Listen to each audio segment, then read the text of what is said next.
আসলে আমার জানা মতে বিয়ের আগে প্রেম করা হারাম। হয়তো আমার ভুল হতে পারে। তো কিছুদিন ধরে আমি দেখছি আপনার বোন নিশি একটা ছেলের সঙ্গে সময় কাটায়। পরে জানতে পারি দুজনে প্রেম করে। তানিশা, পাল্টি বাজ হবে না, দিব না তোকে। আমি, দে না প্লিজ, এই নে 500 টাকা। তানিশা, আচ্ছা ঠিক আছে, তুই যখন এত করে বলছিস 1000 টাকা দে। আমি, মানে কি 500 থেকে 1000 হয়ে গেল কিভাবে? হবে না, 500 নে। তানিশা, 2000 লাগবে এখন, যত সময় যাবে টাকার পরিমাণ বাড়তে থাকবে। আমি, আচ্ছা ঠিক আছে, এই নে 2000 টাকা। তানিশা, ঠিক আছে, আর কখনো আমার সঙ্গে লাগতে আসিস না, বুঝলি? তানিশার কাছ থেকে ফোন নং নিয়ে কল করলাম, কিন্তু এখন আমার মাথায় কিছু আসছে না। এখন আমি সুবাহাকে কি বলবো? অনেক আশা নিয়ে কল করলাম, কিন্তু রিসিভ করছে না। 3 বার কল করার পর রিসিভ হলো। ফোনের ওই পাশে, আসসালামু আলাইকুম, কে বলছেন? আম্মু ব্যস্ত আছে। মনে হয় এটা আরিফের গলা। এখন একে কি বলি? জি, আমি সাজিদ, চিনতে পেরেছ? ওই পাশে, জি ভাইয়া, আমি আরিফ, আপনি ভালো আছেন? জি, আমি ভালো আছি, তুমি ভালো আছো? জি ভাইয়া, আমিও ভালো আছি, আলহামদুলিল্লাহ। আসলে আজকে আমাদের বাসায় ছোট খালা এসেছেন। আম্মু খালার সঙ্গে কথা বলছেন। আম্মুর কাছে কি মোবাইল নিয়ে যাব? না না, দরকার নেই। তুমি কি করো? কিছু না, এমনি বসে আছি। তোমার আপু কি করে? আরিফ ছোট্ট একটি হাসি দিয়ে, ও এই জন্যে কল করেছেন? বলেই হতো। 1 মিনিট অপেক্ষা করেন, আমি মোবাইল আপুকে দিচ্ছি। আর আমাকে কিছু বলতেই দিল না। মোবাইল কানের কাছে ধরেই আছে, কোনো শব্দ নেই। হঠাৎ ফোনের ওই পাশে আসসালামু আলাইকুম, এই আওয়াজ শুনে আমার মনে প্রশান্তির বাতাস বয়ে গেল। সময় যেন থেমে গেল। এই সুন্দর কণ্ঠ শোনার জন্যই তো এত সময় ছটফট করছিলাম। সুভা, হ্যালো, আপনি কি আমার কথা শুনতে পাচ্ছেন না? আমি হালকা কাশি দিয়ে, জি শুনতে পেরেছি। আপনি ভালো আছেন? সুভা, আলহামদুলিল্লাহ, আমি ভালো আছি। আপনি ভালো আছেন? জি, আমিও ভালো আছি। কিছু সময় নীরবতা। সুভা, বলুন, কি জন্য কল করেছেন? আমি, কেন, আমি কোনো কারণ ছাড়া আপনাকে কল করতে পারি না? সুভা, কেন পারবেন না? অবশ্যই পারবেন। আমি ভাবলাম হয়তো কোনো কিছু বলার জন্য কল করেছেন। আমি, না, শোনার জন্য কল করেছি। সুভা, মানে? আমি, বুঝবেন না। সুভা, বুঝবো না কেন? আপনি বুঝিয়ে বলুন দেখি বুঝি কিনা। আমি, না, বলা যাবে না। সুভা, কেন, আমি কি এতই খারাপ? আমি, আপনি খারাপ হবেন কেন? সুভা, তাহলে বলেছেন না কেন? আমি, ও আল্লাহ, আচ্ছা ঠিক আছে বলছি। সুভা, আমি আমার প্রিয়তমার অসাধারণ কণ্ঠ শোনার জন্য কল করেছি। সুভা, যান, আপনি বেশি বেশি বলেন। আমি, এই দেখুন, এত সময় শোনার জন্য জেদ ধরেছিলেন, এখন বললাম তাও আমি বেশি বেশি। সুভা, এই শোনেন, আপনার সঙ্গে পরে কথা বলি, আজকে যাই। আমি, মানে কি? এখনো 5 মিনিটও হয়নি, এরকম করছেন কেন? আরেকটু কথা বলি। সুভা, দেখুন, আপনি আমার জন্য এখনো নন মাহারাম, তাই আপনার সঙ্গে বেশি কথা বলা যাবে না, আর আজকে একটু কাম আছে। আমি, ঠিক আছে যাও, এখানে আমার আর কি বা বলার আছে, শুধু এতটুকু বলি, তোমার অপেক্ষায় থাকব। সুভা, আমিও। আচ্ছা, ভালো থাকবেন, এখন যাই। আসসালামু আলাইকুম ওয়া রাহমাতুল্লাহ। এই বলেই কল কেটে দিল। আর কিছু বলার সুযোগ দিল না। 2 ভাই বোন একরকমের, সবসময় তাড়াহুড়া। শুয়ে শুয়ে সুভার কথা ভাবতে ভাবতে কখন ঘুমিয়ে গেছি বলতে পারবো না। সকালে ঘুম থেকে উঠে কলেজ চলে গেলাম। কলেজ পৌঁছে বিপুলদাকে, বিপুল এই কলেজ দেখাশোনা করে, সবাই তাকে বিপুলদা বলেই ডাকি, ডাকলাম। বিপুলদা, স্যার আমাকে ডেকেছেন? জি। আপনি এক কাজ করুন, দ্বাদশ শ্রেণীর ছাত্রী নিশিকে আমার রুমে আসতে বলুন। কিছু সময় পর নিশি, স্যার আমি আসব? আসো। নিশি আর ওই মহিলা ভিতরে এলো। নিশি, স্যার আমার বড় আপু। ও ঠিক আছে, তুমি বাইরে গিয়ে অপেক্ষায় করো। নিশি, স্যার আসলে, নিশি কথা শেষ করতে পারল না। নিশির বোন ইশারা করে নিশিকে বাইরে যেতে বলল। নিশি বাইরে চলে গেল। আমার মনে হচ্ছে নিশির বড় বোন আমার অনেক দিনের পরিচিত। নিশির আপু, আসসালামু আলাইকুম ওয়া রাহমাতুল্লাহ। এত পরিচিত কণ্ঠ, এ তো সুভার কণ্ঠ। ওয়ালাইকুম আসসালাম, বসেন।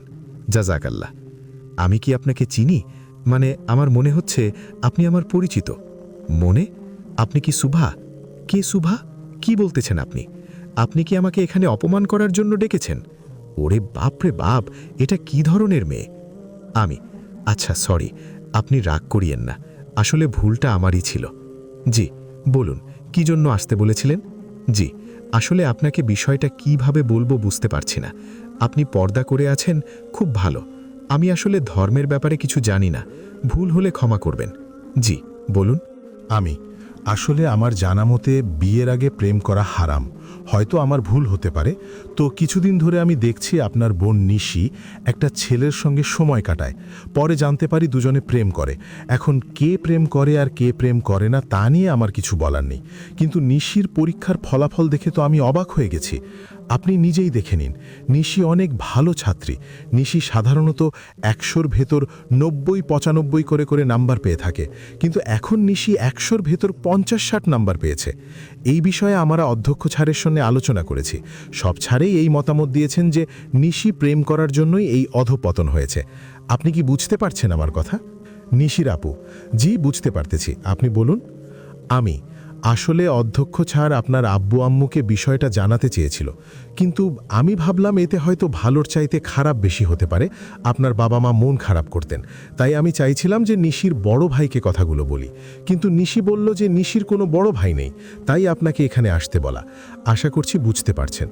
নিশির আপু, আমি দুঃখিত আপনার সঙ্গে খারাপ ব্যবহার করার জন্য। আমি সত্যি লজ্জিত নিশির কাজে। আসলে নিশি এখন নিজের ভালো বুঝতে পারতেছে না। আমি চেষ্টা করব নিশিকে বোঝানোর। ঠিক আছে, এখন যেতে পারেন। আর একটা কথা বলি, রাগ করিয়েন না। আপনার কণ্ঠ আর আমার প্রিয় মানুষটির কণ্ঠ অনেক মিল। ও, শুধু কি কণ্ঠই মিল, আর কিছুতে মিল খুঁজে পাচ্ছেন না? মানে? নিশি আমার দিকে একটি কাগজের টুকরো এগিয়ে দিয়ে, নিশির আপু, এই নিন আমার নম্বর, আর আপনি যে নম্বরে কল করেন ওইটা আম্মুর নম্বর। কি বলছেন আপনি? নিশি মুখ থেকে নিকাবটা সরিয়ে নিল। আমি তো অবাক হয়ে গেছি সেই মায়াভরা মুখটা দেখে। এটা আমার প্রিয়তমার মুখ, যে মুখের দিকে তাকিয়ে পুরো পৃথিবীকে ভুলে থাকা যায়। সুভা, কি হলো, কোথায় হারালেন? না না, এখানেই আছি। আচ্ছা থাকেন তাহলে, আমি যাই, বলেই চলে গেল। এই দাঁড়ান, কোথায় যাচ্ছেন? কিন্তু আমার কোনো কথাই শুনল না, চলে গেল। যাক, তাও নম্বর তো পেলাম, এটাই অনেক। এখন তো আমার অপেক্ষার প্রহর গুনতে হবে। আমার মন একটি কথাই বলছে, কখন সুভাকে ফোন করতে পারবো আর তার মায়াবী কণ্ঠ শুনতে পারবো। অনেক অপেক্ষার প্রহর গুনে রাতে কল করলাম। সঙ্গে সঙ্গে কল রিসিভ করে সালাম দিল। সুভা, আসসালামু আলাইকুম ওয়ারাহমাতুল্লাহি ওয়াবারাকাতুহু। আমি, ওয়ালাইকুম আসসালাম। এত তাড়াতাড়ি রিসিভ করলে? মনে হয় কারো ফোনের জন্য অপেক্ষা করতেছিলে।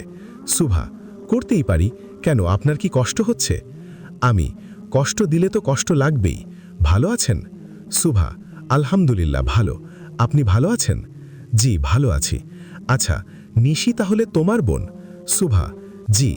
নিশি কাল আমাকে এসে বলল যে আপু তোমাকে দুলাভাই যেতে বলছে। আমি তো জানতাম না যে আপনি ওদের কলেজের শিক্ষক। আমি ওকে ইচ্ছামতো বকা দিয়েছি, পরে আপনার কথা বলল। ও, আমি যদি জানতাম যে নিশি আপনার বোন, তাহলে আমি আপনাকে বিষয়টা জানাতাম না। কেন? আমি, কারণ তখন ভাবতাম তাহলে মনে হয় ভুলটা আমাদের, কারণ তোমার বোন তো প্রেম করবে না। সুভা, প্লিজ এভাবে বলে লজ্জা দিবেন না। আসলে ও ছোট থেকে হোস্টেলে ছিল তো, তাই এই অবস্থা হয়েছে। ধর্ম মানতে নারাজ, এখন তাও অল্প অল্প শুরু করেছে ধর্ম মানা। এখন নামাজ আদায় করে। ইনশাল্লাহ ধীরে ধীরে সব ঠিক হয়ে যাবে। ও, তাই যেন হয়। আপনার ওখান থেকে এসে ওই বিষয়ে আলোচনা করেছি আমি। নিশি বলেছে আজ থেকে আর ওই ছেলের সঙ্গে কথা বলবে না। ভালো কথা। তো কি করেন এখন? সুভা, কিছু না, শুয়ে আছি। আপনি? আমিও। আচ্ছা একটা কথা বলি। সুভা, জি বলুন। আমি, আপনার কণ্ঠ এত সুন্দর কেন? সুভা, কি যা তা বলেন, আপনি আসলেই বেশি বেশি। আমি, যা সত্যি তাই বললাম। এখন যদি আপনার বিশ্বাস না হয় তাহলে তো আর কিছু করার নেই। সুভা, আচ্ছা বাদ দেন, একটা ভালো কথা জিজ্ঞেস করি। আমি, একটি কেন, হাজারটা জিজ্ঞেস করেন। সুভা, আপনার পছন্দের ফুল কি? আমি, নেই তো, সব ভালো লাগে। আপনার? সুভা, আমার পছন্দের ফুল হলো কদম ফুল। আমি, কদম ফুল, এইটা কারো পছন্দের ফুল হতে পারে? কেন হবে না, এখানে হাসার কি আছে? আমি, আচ্ছা সরি, আসলে এরকম পছন্দের কথা আগে শুনি নাই তো, তাই আর কি। সুভা, আপনি কি করতে ভালোবাসেন? আমি, আপনার সঙ্গে কথা বলতে। সুভা, ফাজলামি করেন আমার সঙ্গে, সত্যি করে বলেন। আমি, বলছি তো, এত রেগে যান কেন? আমার সাধারণত পড়তে ভালো লাগে। সুভা, সত্যি? দেখছেন আপনি কত লাকি?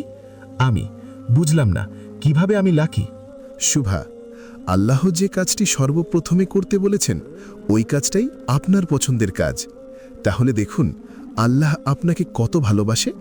আমি তার মানে হচ্ছে আল্লাহ আমাদের সর্বপ্রথম যে আদেশ করেছেন তা হলো পড়া।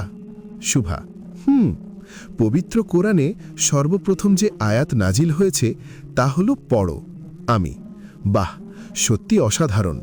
এত সুন্দর কথা সবথেকে আগে বলেছেন।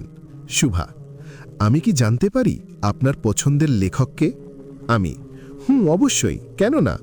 আমার লেখক হিসাবে গ্যারি চ্যাপম্যানকে ভালো লাগে। আপনার পছন্দের লেখককে? শুভা, আরিফ আজাদ। আমি আপনার পছন্দের খাবার কি? শুভা, এই ধরেন আইসক্রিম, ফুচকা, চকলেট, এইগুলো খেতে অনেক ভালো লাগে। আপনি কি খেতে ভালোবাসেন? আমি গাজরের হালুয়া, চিকেন বিরিয়ানি। শুভা, শুনছেন? আমি বলো। শুভা, আমার অনেক ঘুম পাচ্ছে। আমি এত সকালে ঘুম পাচ্ছে?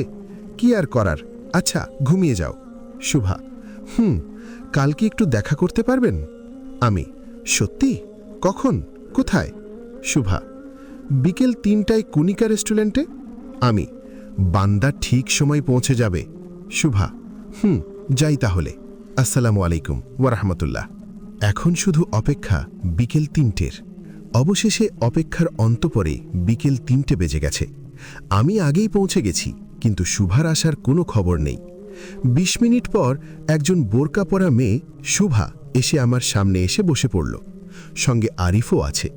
আরিফ এসেই আমাকে সালাম দিয়েছে। আমি আরিফ, ভালো আছো? আরিফ, জি আলহামদুলিল্লাহ ভালো আছি। আমি আপনি ভালো আছেন? শুভা, জি আলহামদুলিল্লাহ ভালো আছি। আপনি? আমি জি আমিও ভালো আছি। তো বলুন কি খাবেন? শুভা, আপনার ইচ্ছে মতো আনতে বলুন কিছু। আমি ওয়েটারকে 3টে পিৎজা, 3 প্যাকেট আইসক্রিম আনতে বললাম। শুভা, শুনেন, ওয়েটারকে বলবেন আমরা না ডাকা পর্যন্ত কোনো ওয়েটার যাতে এখানে না আসে। আমি আচ্ছা ঠিক আছে, বলে দিচ্ছি। কিছু সময় পর ওয়েটার খাবার নিয়ে এলো। তারপর তাকে না ডাকা পর্যন্ত আসতে বারণ করলাম। তারপর শুভা নিজের মুখ থেকে নিকাবটা খুলে নিচে রাখল। আমি তো সেই মুখ দেখে সব ভুলে গেছি। এক পলকে তাকিয়ে আছি। হঠাৎ শুভার হালকা কাশির শব্দে ঘোর পিড়ল। শুভা, এভাবে তাকিয়ে থাকেন কেন? আমার লজ্জা করে তো। আমিও লজ্জা পেয়ে মাথা নিচু করে নিলাম। শুভা, হয়েছে, আর ভাব দেখাতে হবে না। এখন বলুন আঙ্কেল আন্টি ভালো আছে? আর তানিশার কি খবর? আমি জি সবাই ভালো আছে। আপনাদের বাসার সবাই ভালো আছে? শুভা, জি সবাই ভালো আছে। আমি তো বলুন আপনি হঠাৎ দেখা করতে চাইলেন? এই বলে আমি এক টুকরো পিৎজা খাওয়ার জন্য মুখে নিয়েছি মাত্র। শুভা, আপনার প্রেমিকার নাম কি? এই প্রশ্ন শুনে আমি বিষম খেলাম আর কাশি উঠে গেছে। শুভা আমার দিকে পানি এগিয়ে দিল। আমি পানি খেয়ে শান্ত হলাম। আরিফ মুচকি মুচকি হাসছে। শুভা, বাহ, এক প্রশ্ন শুনেই যে ঢং করলেন, পরে যে কি হয় কে জানে। তো এখন বলুন আপনার প্রেমিকার নাম কি? আমি কি বলেন, আমি প্রেম করি না। শুভা, দেখুন আর ঢং করতে হবে না, আর আমি মিথ্যা কথা পছন্দ করি না। আমি আপনাকে মিথ্যা বলবো কেন, সত্যি বলছি। শুভা, সত্যি তো? আমি 3 সত্যি। শুভা, আচ্ছা আপনি যেহেতু বলছেন মেনে নিলাম। এখন বলুন কেন প্রেম করেন নাই? কারণ এখানে বেশিরভাগ ছেলেমেয়েই প্রেম করে। সত্যি কথা বলবেন কিন্তু, না হলে আপনাকে যে কি করব। আমি মনে মনে ভাবলাম, আল্লাহ, এই কেমন গুন্ডি মেয়ের পাল্লায় পড়লাম। বিয়ের আগেই যেভাবে রাগ দেখাচ্ছে, বিয়ের পর যে কি করবে আল্লাহই ভালো জানেন। আল্লাহ তুমি আমাকে রক্ষা করো। শুভা, এই কি ভাবছেন, তাড়াতাড়ি বলেন, আপনার মতলব তো ভালো দেখতেছি না।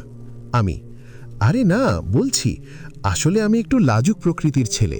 কোনো মেয়ের সঙ্গে কথা বলার সাহস হয়ে ওঠে নাই কখনো, যাকে আমরা সাধারণত বলদমার্কা বলে মজা করি। কোনো মেয়েকে প্রেমের প্রস্তাব করা তো বহুদূরের কথা, কোনো মেয়ের সঙ্গে কথা বলার সাহস জোগাতে পারতাম না। তো এভাবেই কাটছিল দিনগুলো। সময় পার হতে লাগলো, আমার প্রেম করার ইচ্ছে বাড়তে থাকলো। অনেক মেয়েকে প্রপোজ করার কথা ভাবলেও কাউকে বলতে পারতাম না। আরও একটি কথা, আমি অনেক মুভি দেখতে ভালোবাসি। হঠাৎ একদিন বলিউডের একটি মুভি দেখলাম। মুভিটার নাম ছিল বিবাহ। এই সিনেমা দেখার পর আমার প্রেম করার ইচ্ছে চলে গেল। আমি সিদ্ধান্ত নিলাম আমি অ্যারেঞ্জ ম্যারেজ করব। তারপর থেকে আমার বউয়ের জন্য অপেক্ষা করতেছে প্রেম করার জন্য। কথাগুলো এক নাগাড়ে বলে ওদের দিকে তাকালাম। দেখি ওরা দুজন এখনও আমার দিকে তাকিয়ে আছে। আমি মাথা নিচু করলাম।